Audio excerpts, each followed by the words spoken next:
आजचा पाठ आहे रूप नको गुण पहा. गरुडाकडे एकदा सर्व पक्षी जेवायला आले.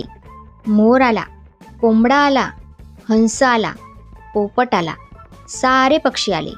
कोणाचा रंग सुंदर, कोणाचे अंग सुंदर, कोणाची चोच धारदार, कोणाचे पंख ऐटदार, पण कोकिळ आला नाही.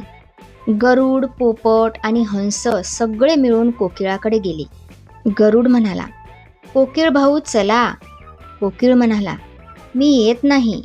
मला चांगला रंग नाही, चांगले रूप नाही, सगळे मला चिडवतील. गरुड म्हणाला, तसं चिडवणं बरोबर नाही. आपला रंग काही आपण ठरवत नाही. पोपट म्हणाला, आणखी एक सांगू, दिसण्यावरून कोणाला चिडवू नये. कोणाला काय येतं हे बघावं. मग कोकिळ तयार झाला. सर्वांबरोबर गेला. जेवणानंतर त्याने गाणे म्हटले.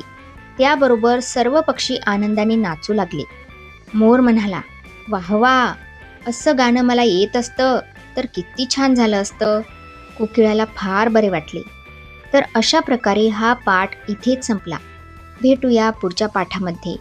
तोपर्यंत धन्यवाद.